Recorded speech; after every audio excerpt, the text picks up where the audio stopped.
Hello guys, आप लोग का हमारे यूट्यूब चैनल यूपीएससी स्टूडेंट में आपका स्वागत है। हम लोग हिस्ट्री पढ़ रहे हैं।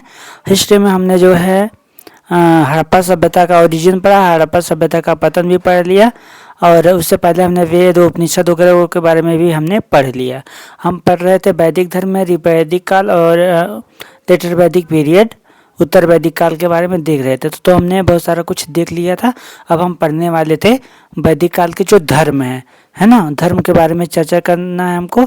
तो इससे पहले हम आपको बताना चाहेंगे कि जो लोग भी हमारे वीडियो में नए जुड़ेंगे वो लोग हमारे चैनल को सब्सक्राइब कर लेंगे और वीडियो को ज़्यादा से ज़्यादा शेयर कर देंगे ताकि और लोगों को भी लाभ मिल सके, वो लोग भी पढ़ाई पढ़ सकें। तो बिना देर किए हुए हम चलो वीडियो को स्टार्ट करते हैं। Let's play. हम देखेंगे वैदिक काल के जो धर्म है वो है ना, वैदिक पीरियड रिलीजन्स। तो इसमें आएगा ऋग्वैदिक, है ना, ऋग्वैदिक में धर्म। ये जो है यूपीएससी के परिप्रेक्ष्य में पढ़ाया जा रहा है, ये सीरीज हो रहा है।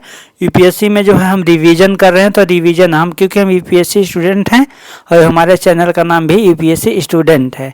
जब हम आईएएस बन जाएंगे तो उसका नाम भी चेंज हो जाएगा, लेकिन ये हमारा यूपीएससी स्टूडेंट है ना। तो यूपीएससी स्टूडेंट मैं हूँ, है ना। तो ऋग्वैदिक काल के पहले धर्म देखेंगे, उसके बाद हम उत्तर वैदिक काल के धर्म देखेंगे। तो इसमें पहला स्वरूप देखेंगे। तो ऋग्वैदिक काल के धर्म में जो स्वरूप होता था वो प्रकृति का जो दैवीकरण था, बहुदेववाद था और मूर्ति पूजा व मंदिर उस समय नहीं होती थी, है ना। मूर्ति पूजा व मंदिर का जो उसमें प्रचलन नहीं था। इसके अलावा देवताओं का जो है वर्गीकरण देखने को मिलता है, जिसमें पृथ्वी, अग्नि, बृहस्पति, सोम और अरण्य। इसके अलावा आकाश में जो है सूर्य, वरुण, मित्र, पीयूषण और विष्णु, उषा, अश्विनी, सविता, अदिति का जो है उल्लेख मिलता है ना। हम देखेंगे प्रमुख देवता। प्रमुख देवताओं में जैसे इंद्र को माना जाता था। इंद्र जो है विश्व का जो है स्वामी व पुरंदर उनको कहा जाता था और इनके बारे में 250 सूक्त मिला है। युद्ध व जो है वर्षा का इनको देवता कहा जाता था। और अग्नि होती थी, अग्नि की जो है 200 सूक्त थी। इसके अलावा सामवेद का जो है ऋग्वेद,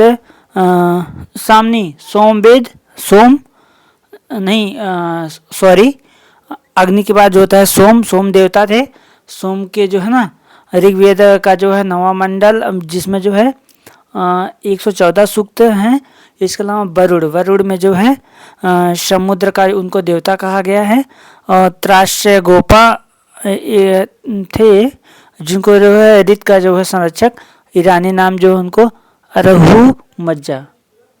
अहुरमज्दा, है ना।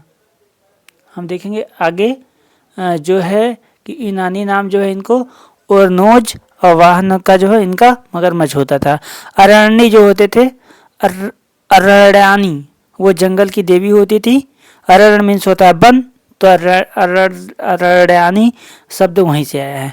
घौ जो है आर्यों के जो है प्राचीनतम देवता थे। और उपासना पद्धति ये होती थी कि जो है कि स्तुति, पाठ, प्रार्थना अथवा जो है यज्ञ द्वारा इनकी उपासना की जाती थी। मूर्ति पूजा व मंदिर के साक्ष्य नहीं मिलते हैं ऋग्वैदिक काल से। अन्य तथ्य हैं जैसे व्यवहारिक जो है वह उपयोगितावादी, है ना, प्रवृत्ति मार्गी धर्म, सांसारिक जीवन से जो है निवृत्त हुए, है ना, बिना धार्मिक कार्यों का जो है संपादन।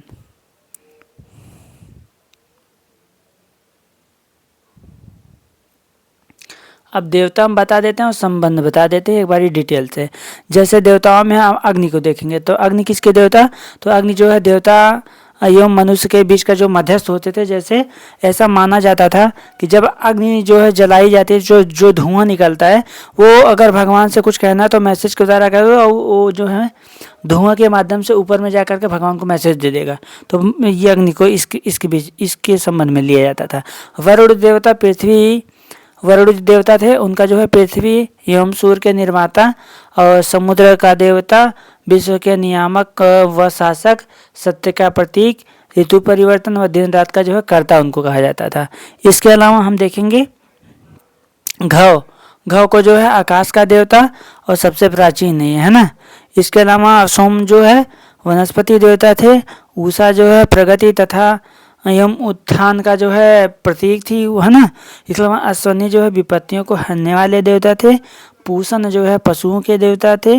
विष्णु जो है विश्व के संरक्षक एवं पालनकर्ता के रूप में माने गए हैं। मारुत जो है मरुत जो है आंधी तूफान का देवता, है ना। मारुति नंदन तभी उनको कहा गया है हनुमान जी को। ऐतरेय ब्राह्मण में जो है सर्वप्रथम जो है गजत्व के सिद्धांत का जो है उल्लेख किया गया है। अब हम देखेंगे आगे, ठीक है। उत्तर वैदिक काल का हमने ऋग वैदिक काल का देख लिया। उत्तर वैदिक काल में जहाँ मंदिर में अब पूजा प्रार्थना का भी यहाँ पे आ जाएगा। अब उत्तर वैदिक काल में आते आते ये देखेंगे कि स्वरूप इसका जो है कर्मकांडी एवं रूढ़िवादी होता है और पुरुष प्रधानता वाले देवता होते हैं, जिसमें धर्म का जो है उद्देश्य इसमें जो है धर्म का जो उद्देश्य होता है उसको देखेंगे।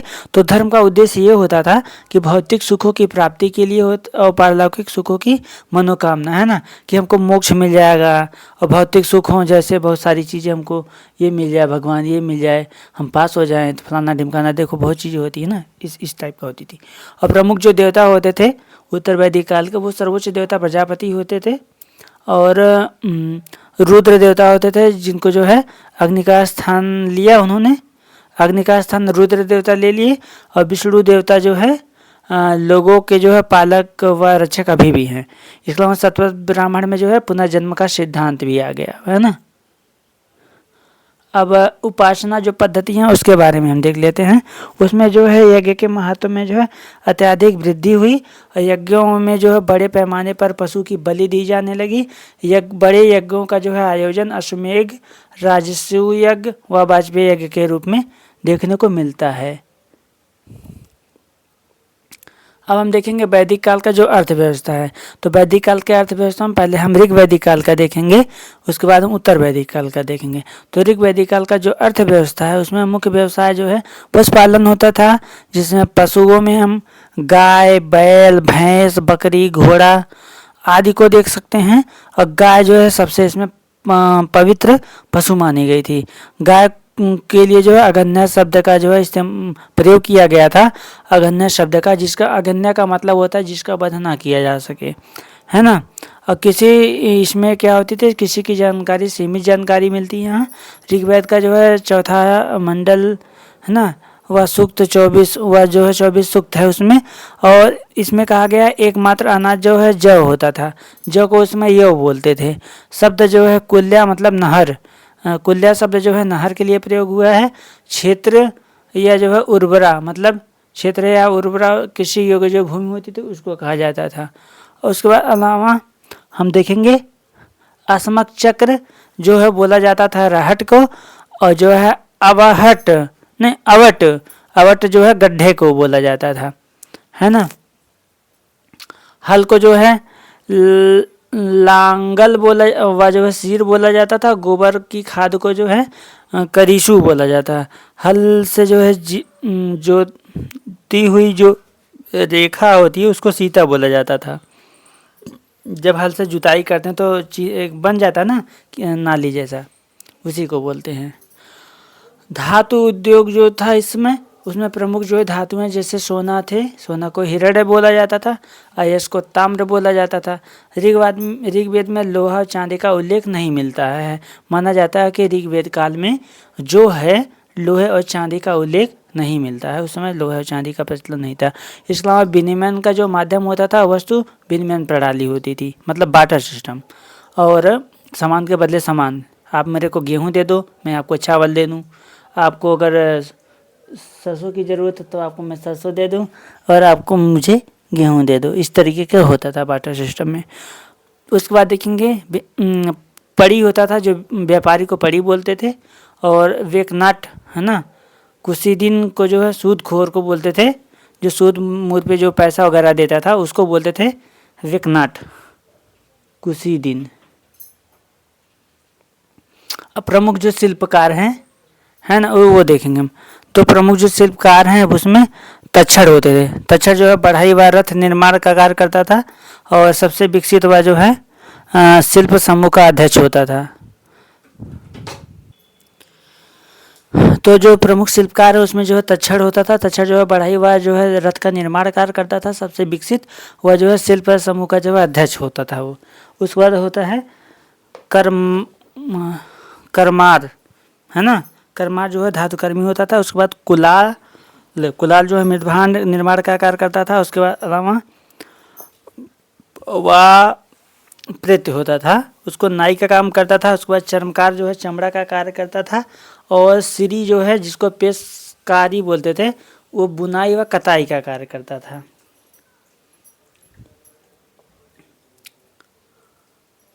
अब देखेंगे हम उत्तर वैदिक काल की जो अर्थव्यवस्था उसके बारे में, है ना। तो उत्तर वैदिक काल की जो अर्थव्यवस्था उसमें मुख्य व्यवसाय होती थी कृषि। प्रमुख फसल होता था चावल जिसको व्रीहि बोला जाता था, और जौ को यो बोला जाता था। गेहूं होता था, इसके अलावा गेहूं को गोमूल बोला जाता था। उड़द को जो है लोग मांस बोलते थे। सरसप होता, सरसप मतलब सरसों को जो है सरसप बोलते थे। और इच्छू मतलब गन्ना को ये लोग इच्छू बोलते थे, है ना। और शतपथ ब्राह्मण में जो है 4 कृषि जो है क्रियाओं का उल्लेख किया गया है। कर्षण मीन्स जुताई करना, वापन मीन्स बुआई करना, लवन मीन्स कटाई करना लवन मीन्स, और मर्दन मीन्स मड़ाई करना। उसके बाद काठक संहिता में 24 बैलों से खींचे जाने वाले जो है हल्का उल्लेख है। इसके अलावा अतरंजी खेड़ा यूपी में जो है लोहे की नोक वाला हल्का फाल भी मिला है। अब धातु उद्योग में बताया जाता है कि लोहा, तांबा, चांदी का प्रयोग किया जाता था। लोहा में श्याम अयस्क और कृष्ण अयस्क, और तांबा में लोहित अयस्क, और चांदी में रुक्कम या रूप्य। अब देखो जहाँ तक चांदी और लोहे का बात है तो ये जो है ऋग वैदिक काल में नहीं होता था। अब आरंभिक जो मुद्रा है इसमें निष्क पाया जाता है। निष्क जो है सोने का होता था और इसका कीमत बहुत ज़्यादा होता था। इसके अलावा सतनाम होता था, चांदी का होता जिसकी कीमत उससे थोड़ा कम होती थी। अन्य है जैसे रेतिका, है ना, रेतिका अथवा गुंजा, ये जो है लाल दाना, है ना। और जो है इसका जो है रत्तिका मतलब इसे जो कहते हैं मैं रत्ती भर आपको नहीं दूंगा, तो ये तौल की जो है इकाई होती थी, इससे माप तौल किया जाता। इसके अलावा द्रोड़ होता था, द्रोड़ से अनाज मापने की इकाई होती। इसके अलावा बास पपुली होती थी जिससे जो है पलुपली होती थी जिससे जो क्या करते थे धोबी के लिए इस्तेमाल करते थे। भीषक जो है चिकित्सक के लिए इस्तेमाल करते थे, चिकित्सक को भीषक बोला जाता था। इसके अलावा धीवर जो है मछली पकड़ने का जो कार्य करता था उसको बोला जाता है। इसके अलावा कैवर्त जो है मल्लाह को मतलब जो नाव चलाने वाला होता है उसके लिए कैवर्त शब्द का जो है कैवर्त शब्द का प्रयोग करते थे। अब देखेंगे अनुलोम विवाह, है ना। तो अनुलोम उच्च वर्ग के जो पुरुष और जो है निम्न वर्ग की जो स्त्री के बीच जो विवाह होता था उसको बोलते थे। और वह प्रतिलोम विवाह वो होता था जो निम्न वर्ग के जो पुरुष और उच्च वर्ग की स्त्री के साथ विवाह होता था। अनुलोम विवाह को जो प्रोत्साहित किया जाता था जबकि प्रतिलोम विवाह को हतोत्साहित किया जाता था, है ना। जो उच्च खानदान के लोग होते थे उनकी लड़कियों के साथ अगर छोटे कास्ट के लड़के के साथ शादी हो रही है तो वो होता था प्रतिलोम विवाह। और अनुलोम विवाह वो होता था जैसे उच्च वर्ग के राजा महाराजा के और जो बड़ी जातियां हैं ब्राह्मण क्षत्रिय ये लोग अगर छोटे जातियों के लड़कियों से शादी करते थे तो उसको अनुलोम विवाह किया जाता था। और अनुलोम विवाह को ये लोग मतलब प्रोत्साहित करते कि और विवाह करो, है ना। छोट के घराने की लड़कियों की उठा ले आओ, उनको शादी कर ले, मौज करो। और जो है जो अगर यही काम छोटे घर वाले ये लड़के जो है बड़े घर की लड़कियों के साथ करते थे तो ये लोग उसको हतोत्साहित करते थे, उसको मारने पीटने का भी काम करते थे, है ना। अनुलोम विवाह प्रतिलोम विवाह का जहाँ तक कि आपको समझ में आ गया होगा, है ना। 4 वर्णों में जो निचला होता था, इसीलिए तो आज भी जो है सदगति मुंशी प्रेमचंद की कहानी वो पढ़ो। अब हिंदू धर्म में जो है विवाह के 8 प्रकार बताए गए हैं जिसमें जो है ब्रह्मा विवाह होता है, देव विवाह होता है, आर्ष विवाह होता है, प्रजापत्य विवाह होता है, असुर विवाह होता है, गंधर्व विवाह होता है और राक्षस विवाह होता है, 50 विवाह होता है ना। तो हम बताते हैं कौन सा विवाह कहाँ पे होता है और कौन सा विवाह, है ना, लोग करते हैं आज के समय में। इनमें से जो है ब्रह्म विवाह को जो है सबसे श्रेष्ठ और 50 विवाह को सबसे निम्न कोटि का माना गया है। और 50 विवाह सबसे निम्न कोटि का और ब्रह्म विवाह सबसे ऊपर है। तो विवाहों के जो प्रकार है उसकी विशेषताएं हम बता देते हैं। ब्रह्म विवाह जो है ब्रह्म विवाह वह विवाह होता है जो अच्छे स्वभाव और उत्तम कुल के वर के जो है कन्या का विवाह वैदिक रीति से करना, उसको जो है वो उत्तम विवाह होता है, अच्छा विवाह होता है, ब्रह्म विवाह होता है वही।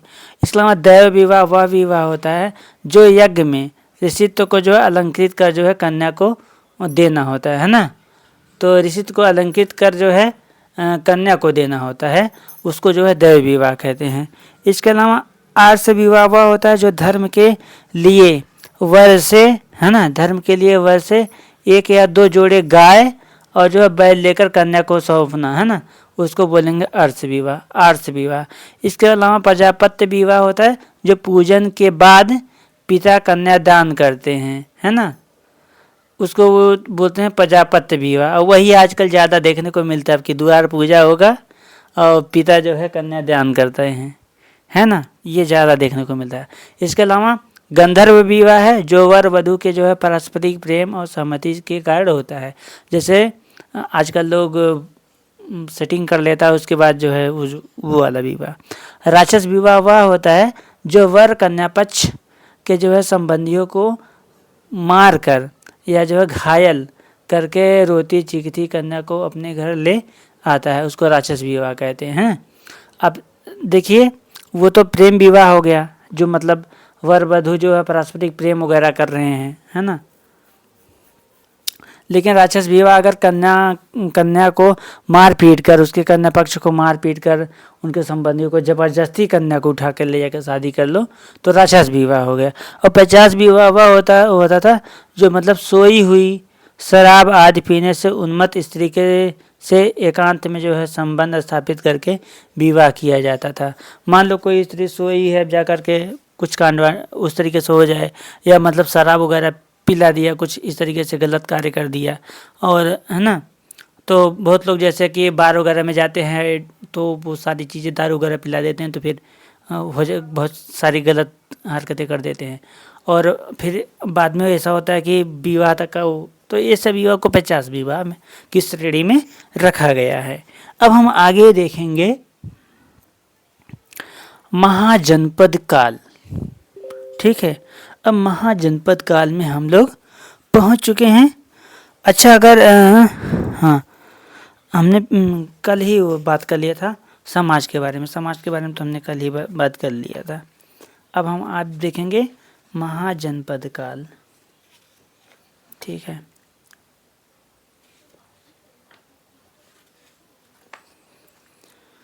हाँ, महाजनपद काल में अब देखो महाजनपद काल में जो है जितने भी जनपद थे उनके बारे में बताया गया है, ठीक है। यहीं पे आपको बुद्ध देखने को मिलेंगे, है ना, और भी चीज़ें देखने को मिलेगी।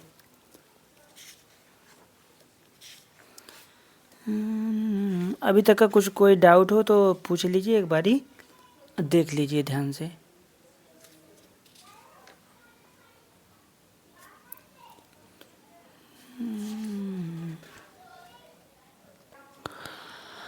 अब हम देखें कि महाजनपद काल जो है 600 BC से जो है स्टार्ट होता है।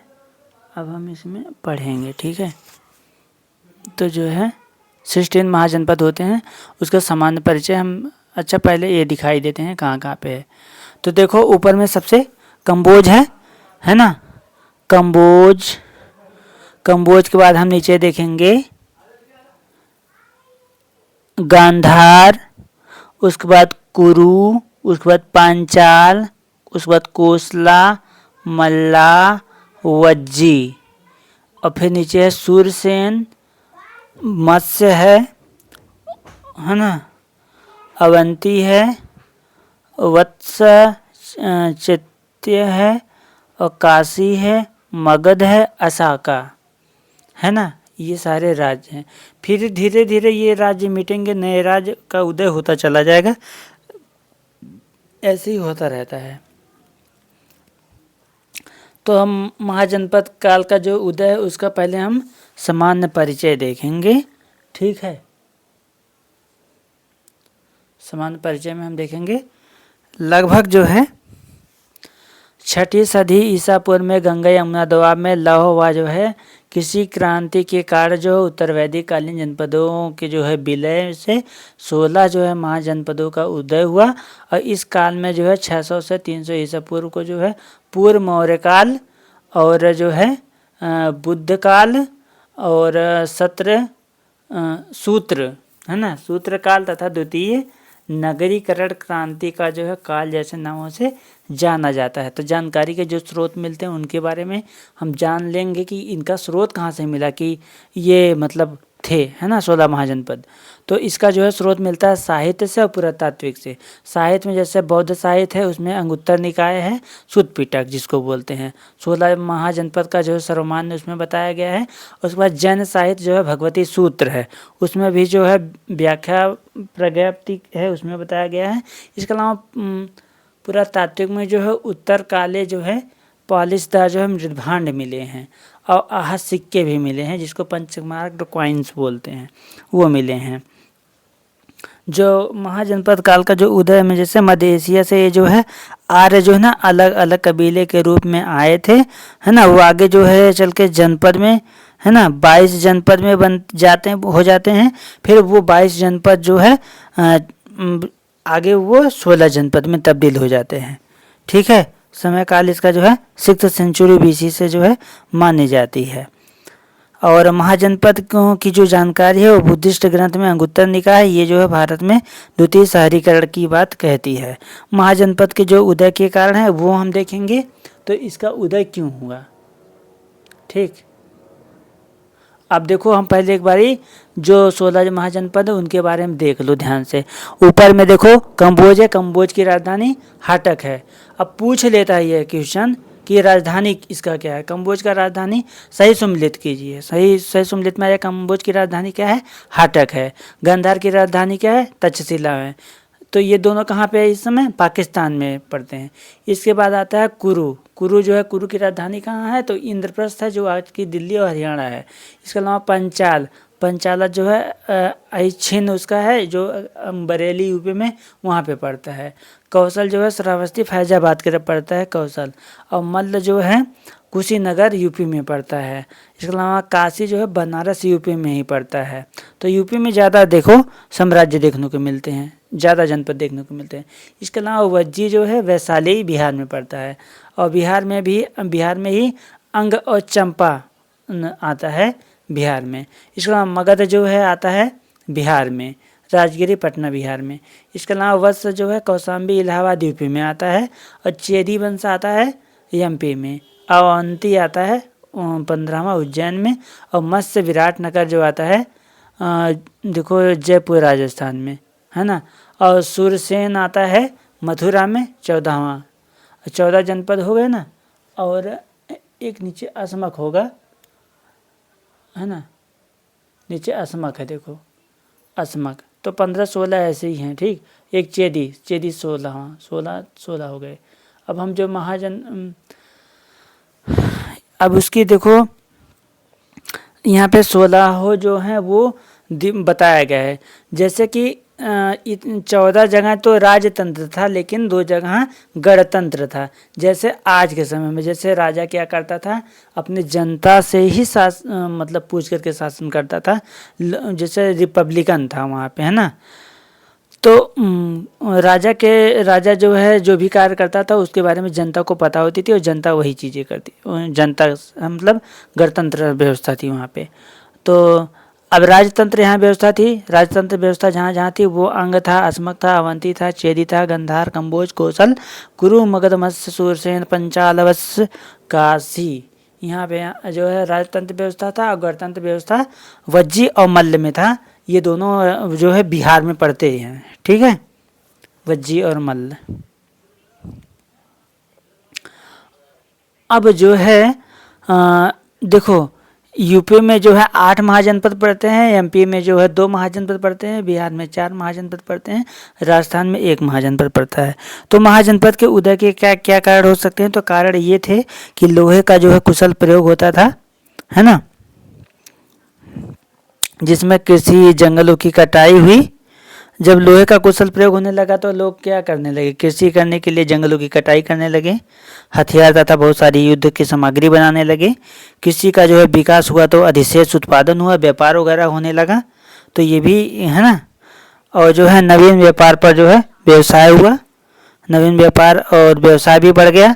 अब इससे जो है शहरों का जो है विकास होने लगा। जब किसी अधिशेष हो रहा है, लोगों के पास पैसा हो रहा है, तो अभी कि कोई घर है कि कोई घर में अगर 2-4 भाई रह रहे हैं, गरीबी है तो सब एक में रहते हैं, है ना, ज़्यादा नहीं। लेकिन जैसे जैसे पैसा आने लगा 1-2 भाई के पास, तो वो धीरे धीरे घर में फिर फूट होने लगता है और वो धीरे धीरे अपना अलग ही मतलब विकास करने लगते हैं, निर्माण करने लगते हैं धीरे धीरे।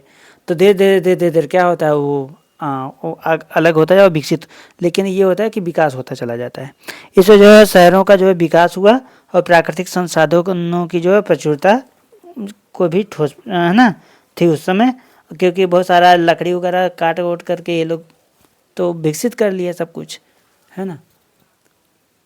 तो यही थे जो है उसके वो महाजनपद काल के जो है उदय के कारण।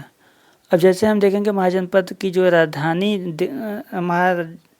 महाजनपद जो होंगे उनको देखेंगे, उनकी राजधानी देखेंगे, वर्तमान अवस्थितियों कहाँ पे है, महत्वपूर्ण जो तथ्य है। तो अब देखो कम्बोज है, कम्बोज की जो राजधानी है वो राजपुर हाटक है ना। ये वर्तमान में अफगानिस्तान, पाकिस्तान व भारत और कश्मीर में पड़ता है। और जो है यहाँ पे महत्वपूर्ण तथ्य ये कि घोड़ों की उच्च नस्ल के लिए यहाँ ये प्रसिद्ध है। ईरानी हकमनी वंश के राजाओं ने यहाँ पे आक्रमण किया था।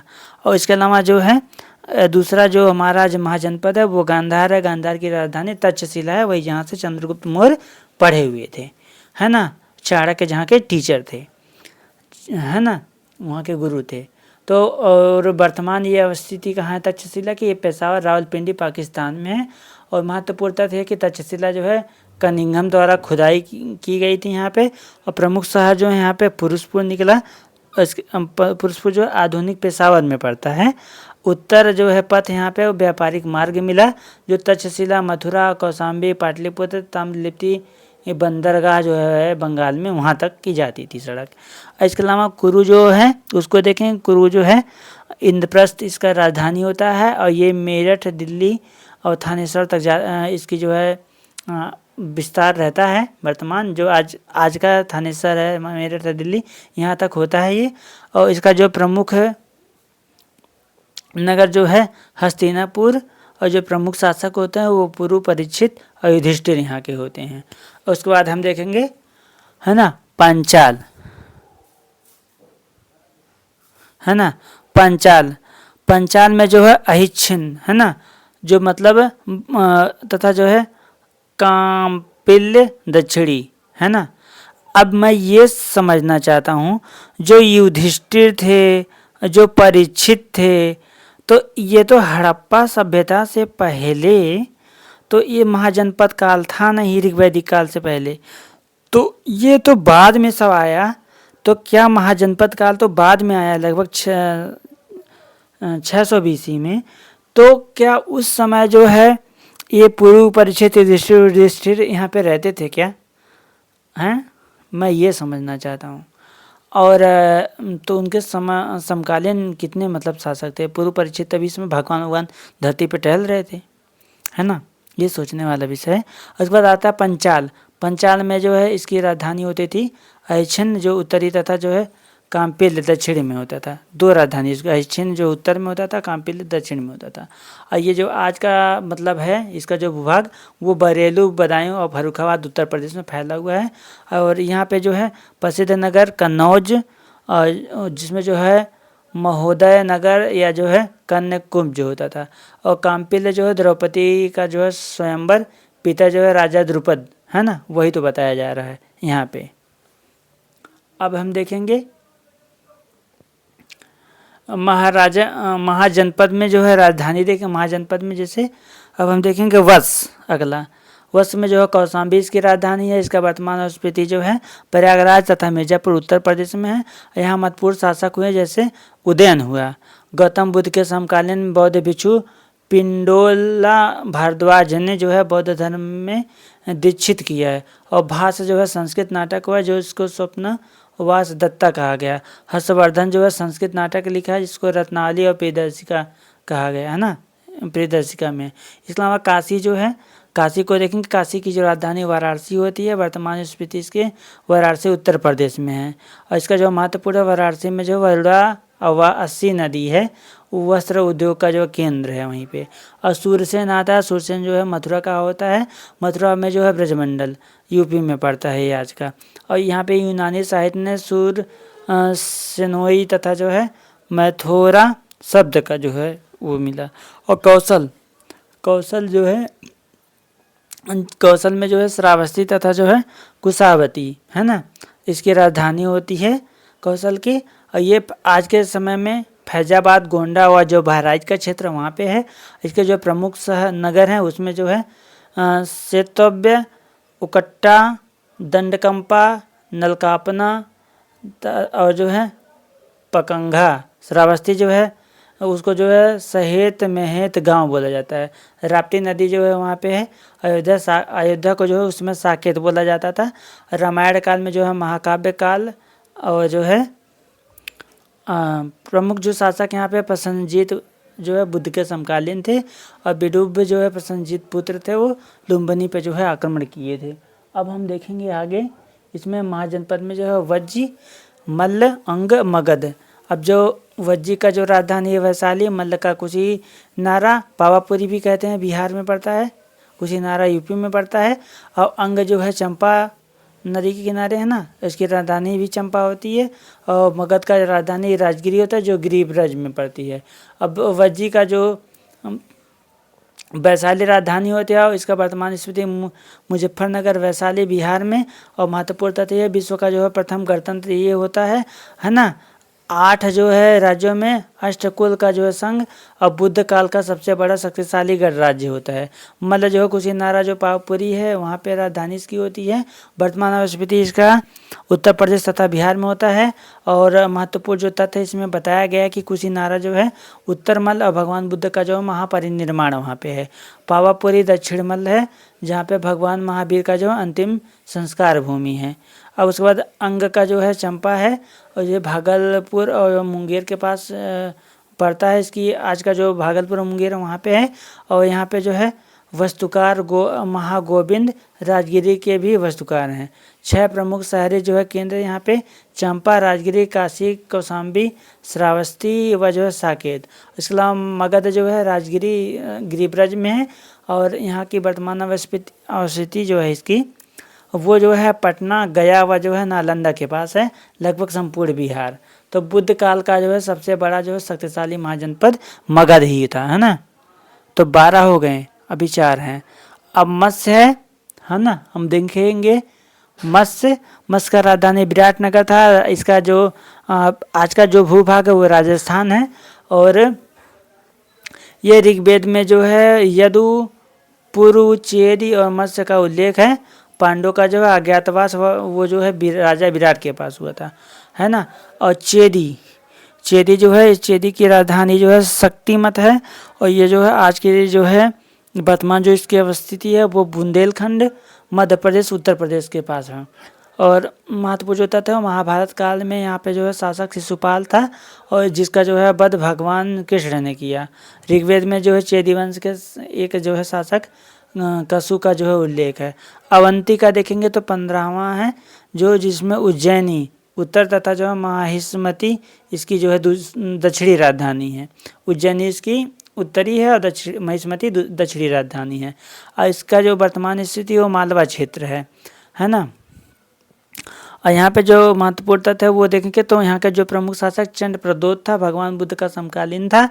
और जो है मगध शासक बिंबिसार ने जो है अपने राजवैद्य जीवक को जो है भेजा था यहाँ। और बौद्ध भिक्षु महाकात्यायन के प्रभाव से बौद्ध धर्म अपनाया गया था, है ना। अब अस्मक जो है वो पाटन है, पोटिल उसको बोलते हैं और ना। वो महाराष्ट्र व तेलंगाना के क्षेत्र में आज के पड़ता है। ये एक महाजनपद था जो नर्मदा के जो है दक्षिण में गोदावरी नदी घाटी में पड़ता था। अब हम देखेंगे मगध का उत्कर्ष। ठीक है, मगध का उत्कर्ष देखेंगे।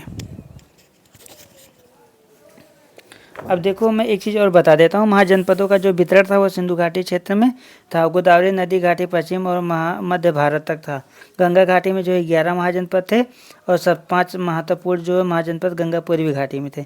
इस क्षेत्र में अच्छी उत्पादकता थी इसी वजह से, है ना। इसके अलावा महाजनपद की जो पूर्वी गंगा घाटी थी वहाँ पे जो है हाथी जो है बहुत ज़्यादा मिलते थे। लौहअयस्क का जो है प्रचुर मात्रा में मिलता था। पानी की प्रचुरता थी। प्राकृतिक परिवहन व जो है रक्षा वगैरह होने में भी इसका वो था, है ना। इसके अलावा 16 महाजनपद में मैंने आपको बता दिया सारे, है ना।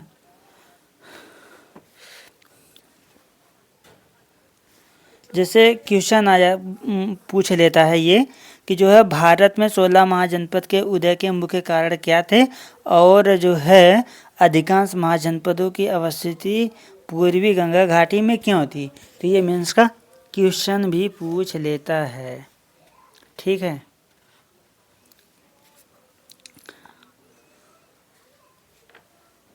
अब हम देखेंगे जो है वहाँ पे महाजनपद में जो है ना मगध का उत्कर्ष देखेंगे।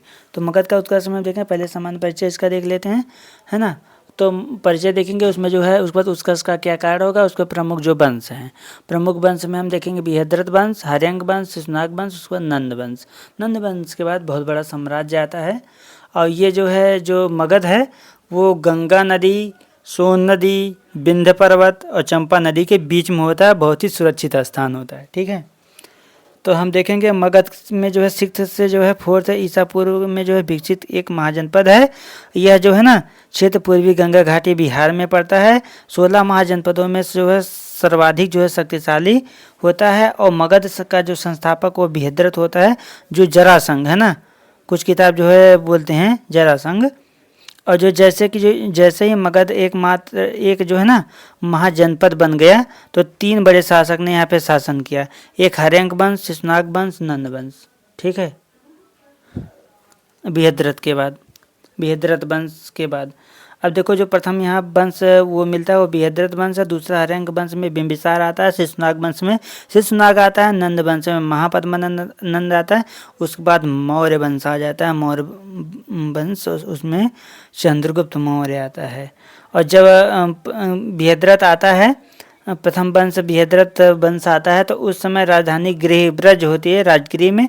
और जब हर्यंक वंश आता है बिंबिसार तो उस समय राजधानी राजगिरी होती है। जब शिशुनाग वंश आता है तो उस समय राजधानी जो है वैशाली होती है। और जब महापद्मनंद आता है तो उस समय जो है नंद वंश जब आता है तो उसका जो है महापद्मनंद होता है, उसकी राजधानी तब पाटलिपुत्र होती है। मौर्य वंश आता है तो चंद्रगुप्त मौर्य होता है, उसमें राजधानी पाटलिपुत्र होती है।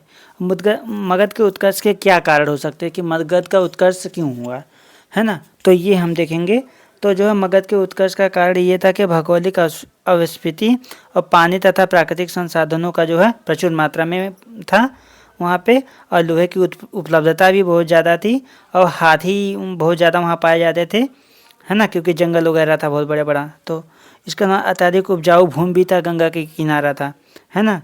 तो कृषि अधिशेष उत्पादन भी होता था। व्यापार करने के लिए भी चीज़ें हो गई। शहर भी अच्छा वहाँ बन गया। अब योग्य शासक भी था वहाँ पे, योग्य शासक भी पैदा हुए जैसे बिंबिसार, अजातशत्रु, महापद्मनंद, है ना, चंद्रगुप्त मौर्य, अशोक। ये लोग तो अच्छे शासक थे ना। तो ये कारण था वहाँ उसका मगध का उत्कर्ष होने का। अब हम देखेंगे तो अब हम आगे बढ़ते हैं, हम देख लेते हैं इसमें फटाफट। ठीक है, तो जो है 16 महाजनपदों में सबसे शक्तिशाली जो है राजधानी इसकी जो है गिरिब्रज राजगिरी होती थी। इसका हम किसका पढ़ रहे हैं अभी, हम अभी जो है ना जनरल इंट्रोडक्शन देख रहे हैं इसका बृहद्रथ वंश का। ठीक है, तो राजधानी राजगिरी। तो मगध की जो सीमा उत्तर में जो है गंगा से लेकर के दक्षिण में विंध्य पर्वत तथा जो है पूर्व में चंपा नदी से पूर्व पश्चिम में जो है सोन नदी तक जो विस्तृत थी। मैंने अभी आपको बताया, देखो मगध कहाँ है, भारत का नक्शा देखो दिखाया है उसमें। ठीक,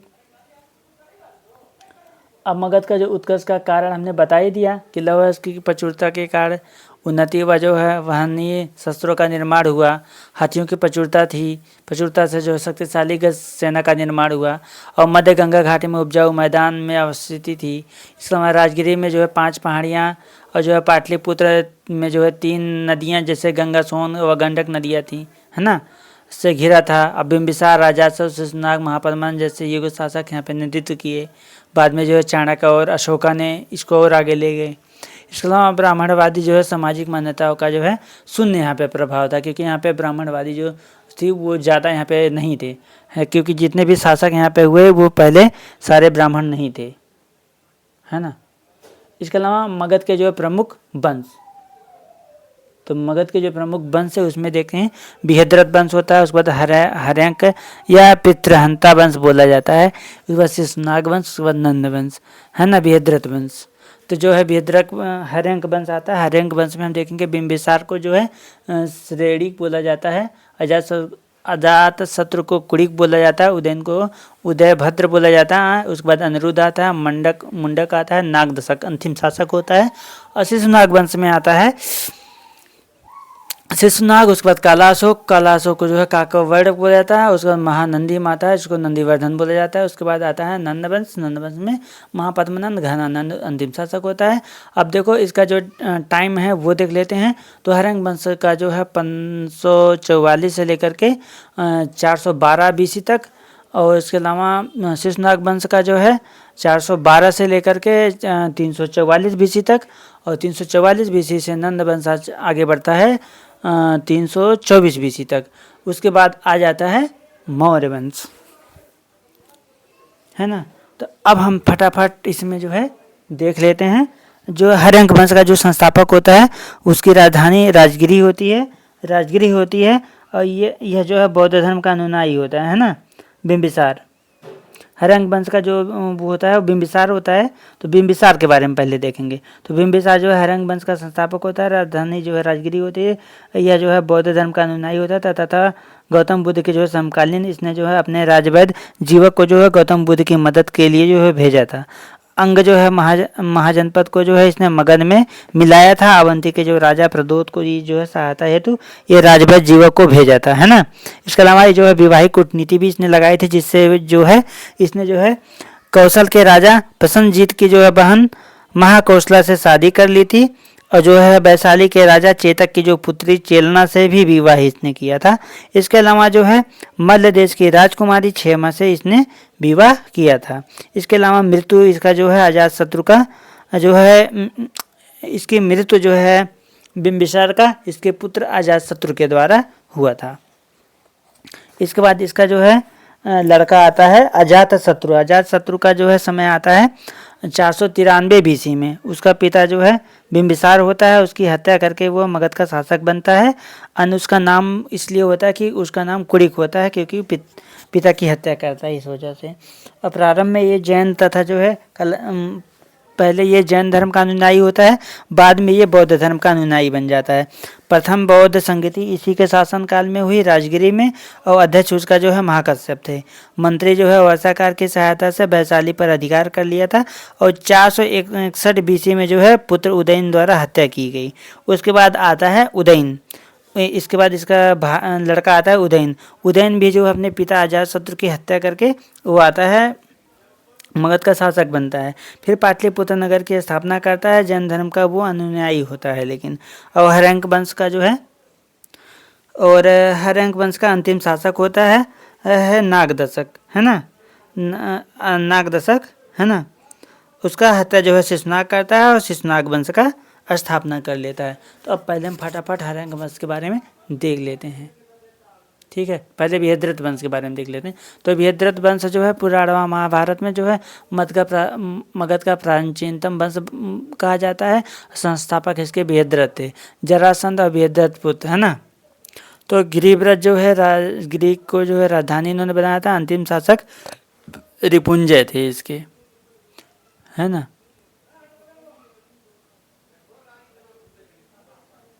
बृहद्रथ मौर्य इनका नाम था, ठीक। तो मौर्य वंश पहले भी आ चुका था। बृहद्रथ मौर्य थे जो मौर्य साम्राज्य, ये देखो यहाँ तक पश्चिमी मौर्य वहाँ तक पूरा ये फैला हुआ था, मगध अवंती सब कुछ इसी में था। ठीक है, 185 ईसा में, ईसा पूर्व में। अब हम देखेंगे हर्यंक वंश। हर्यंक वंश में हमने बता दिया आपको कि जो है हर्यंक वंश जो है बिंबिसार होता है, उसका पुत्र जो है अजातशत्रु होता है, और उसका पुत्र उदयन होता है अजातशत्रु का। और उदयन के बाद जो है अंतिम जो शासक होता है नागदशक होता है, उसकी हत्या शिशुनाग ने कर देता है, शिशुनाग वंश की स्थापना करता है। हमने बिंबिसार के बारे में बताया। बिंबिसार जो है 544 से 492 ईसा पूर्व तक वो रहता है, और जन साहित्य में जो है नाम उसका श्रेणिक होता है। मगध का जो है वास्तविक संस्थापक वही होता है, और राजवैद्य जो है जीवक जो है बाल रोग विशेषज्ञ होता है, उसी का शासनकाल का वो होता है, उसी के समय का होता है, समकालीन होता है। और राजधानी जो है हर्यंक वंश ने अपनी राजगिरी मतलब महागोविंद द्वारा पुनः निर्माण इसका करवाया गया था, राजगिरी थी। और गौतम बुद्ध व महावीर स्वामी के समकालीन माने जाते हैं बिंबिसार। और मगध के जो है विस्तार व शक्तिकरण हेतु जो है त्रिसूत्री इन्होंने नीति अपनाई थी, जिसमें इन्होंने युद्ध नीति का हमने बात किया था, और मित्रता की नीति, और उसके बाद विवाह नीति का इन्होंने बात किया। युद्ध नीति से इन्होंने अंग शासक ब्रह्मदत्त को हरा करके विलय किया। मित्रता नीति से इन्होंने राजवैद्य जीवक को अवंती नरेश चंद्र प्रदोत के पास जो है भेजा था, उनके पीलिया का इलाज करने के लिए। रोग का उपचार होने के बाद उसको अपने में मिला लिया था। उसके बाद विवाह नीति का इसने जो है लगाया टेक्निक, और विवाह नीति से इसने लिच्छवी नरेश जो है चेतक की पुत्री चेलना से शादी किया, और कौशल नरेश जो प्रसन्नजीत की बहन महाकोसला से शादी करके काशी की जो है प्राप्ति कर ली, है ना, काशी को जीत लिया, है ना। और भद्र राजकुमारी क्षेमा से भी इसने शादी कर ली। अब देखो वहाँ पे एक लड़का लड़की को बना दिया गया है इसी वजह से, ताकि डाउट ना हो आपको। अब अजातशत्रु के बारे में मैंने आपको बताया कि उसका जो है शासनकाल 492 से 460 तक चलता है। वो साम्राज्य विस्तार ये भी करता, अब क्या करता है कि फाउंडेशन तो उसने डाल दिया बिंबिसार ने। अब असल मायने में अजातशत्रु ही साम्राज्य का विस्तार करता है, बहुत आगे ले जाता है। तो साम्राज्य का विस्तार करता है, कौशल से संघर्ष करता है ना। तो अपने पिता की नीति को ये आगे बढ़ाएगा। और कौशल नरेश जो प्रसन्नजीत को पराजित किया, प्रसन्नजीत की जो पुत्री वजीरा से इसने शादी करके काशी कौशल का जो है मगध में विलय कर लिया। अब वजीर से जो है 16 वर्षीय संघर्ष हुआ, है ना, 16 वर्षीय संघर्ष था इसका। तो मुख्य कारण क्या था का गंगा नदी मार्ग पर जो है राजस्व विवाद था इसका। और गौतम बुद्ध की सलाह पर ये वजीर संघ की एकता और खंडित करने हेतु ना मंत्री वर्षाकर को जो है वैशाली भेजा इसने, और रथ मुसल तथा महाशिला कंटक नामक नवीन युद्धास्त्रों का इसने प्रयोग किया। तो उसके बाद जो है ये जीत गया। यही देखो है जो घोड़ा है आगे चल रहा है, आगे से ये खूब काटते जाएगा, पीछे से ये उठा उठा के गोला भी फेंकता है। तो ऐसा इसने यंत्र विकसित किया था कुछ टाइम के लिए, है ना। अन्य तथ्य है जिसमें बताया जा रहा है कि आरंभ में जो है जैन, परंतु जो है कालांतर में बौद्ध धर्म का ये अनुयायी हो जाता है। और शासन काल में जो है 8वें वर्ष ना ये भगवान बुद्ध की जो मृत्यु होती है ना, इसके शासन के 8वें वर्ष काल में। और राजगिरी की जो है सप्तपर्णी गुफा में जो है प्रथम बौद्ध संगति का आयोजन ही करवाता है। और 461 ईसा पूर्व में पुत्र उदयन द्वारा इसकी हत्या हो जाती है। अब आता है उदयन का जो है ना, उदयन को बोलते हैं उदयभद्र के नाम से जानते हैं। 460 से ये 442 ईसा पूर्व तक ये रहता है, मैंने बताया था अभी आपको एक बारी। और ये गंगा, सोन, गंडक नदियों के संगम पर स्थित है। राजधानी इसकी जो है पाटलिपुत्र कुसुमपुर जो बोला जाता है, या पुष्पध्वज कहो या कुसुम ध्वज कहो वहाँ पे। और जैन धर्म का ये अनुयायी होता है। पाटलिपुत्र में जो है जैन चेतना का ये निर्माण भी करता है। उसके बाद इसका अंतिम शासक आता है नागदशक। नागदशक जो है हर्यंक वंश का अंतिम शासक होता है। मंत्रियों तथा जनता ने नागदशक को जो है सत्ता से हटा करके, है ना, हटाया था। शिशुनाग नामक जो है अमात्य को जो है राजा बनाया था, और माना जाता है शिशुनाग ने ही इसकी जो है हत्या की थी। अब देखेंगे शिशुनाग वंश आ जाता है 412 से आता है 344 BC तक। तो शेषनाग जो है रखता है शेषनाग वंश की स्थापना। मगध में जो है शेषनाग वंश की स्थापित करता है और इसकी राजधानी क्या करता है, राजधानी परिवर्तन कर देता है। राजगिरी से इसने अपनी राजधानी वैशाली को बनाता है ना। अब देखेंगे हम राजधानी जो वैशाली होती है तो उसके बाद अवंतीवर्धन को जो है पराजित करके अवंती का जो है मगध में विलय कर लेता है।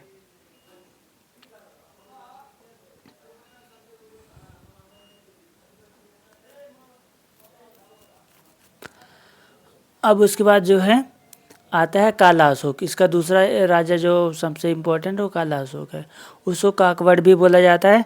394 से 366 BC तक रहता है। पुनः जो है पाटलिपुत्र को राजधानी बनाया इसने और वैशाली में जो है पहले देखो यहाँ पे गया, फिर इसने पाटलिपुत्र को राजधानी बनाया क्योंकि पाटलिपुत्र को इसने विकसित कर लिया था, है ना। तो पाटलिपुत्र में जो है द्वितीय बौद्ध संगीति का जो है आयोजन अभी हम बताएंगे आपको। वैशाली शहर को किसने बनवाया था, पाटलिपुत्र को किसने बनवाया था, है ना। ये सब कुछ बताएंगे आगे चल के। अभी हम शासक से परिचित करवा रहे हैं और क्या क्या काम होता है उसके बारे में परिचित करवा रहे हैं, बस यही परिचित करवा रहे हैं। आगे चल के इनके सारे कुछ हम बताएंगे। वैशाली में जो है द्वितीय बौद्ध संगीति का आयोजन हुआ इसी के समय में, काला अशोक के समय में। और हर्षचरित बाणभट्ट रचित हुआ, है ना। हर्षचरित का रचना हुआ बाणभट्ट के द्वारा। और राजधानी भ्रमण के जो है समय हत्या हुआ इसका, है ना। राजधानी भ्रमण कर रहा था उस समय इसकी हत्या हो गई। इसके बाद अंतिम शासक इसका नंदीवर्धन जो महानंदी था। इसके बाद आता है नंदवंश। नंदवंश जो है 344 से 322 ईसा पूर्व तक रहता है और संस्थापक इसका महापद्मानंद होता है, जबकि अंतिम शासक घनानंद होता है। महापद्मानंद जो है 344 ईसा पूर्व मगध के में जो है नंदवंश की स्थापना करता है। मगध में जो है सबसे शक्तिशाली शासक यही होता है क्योंकि इसने कलिंग विजय भी किया होता है एक बारी। महापद्मानंद की उपाधियाँ जो है उग्रसेन और कली का जो है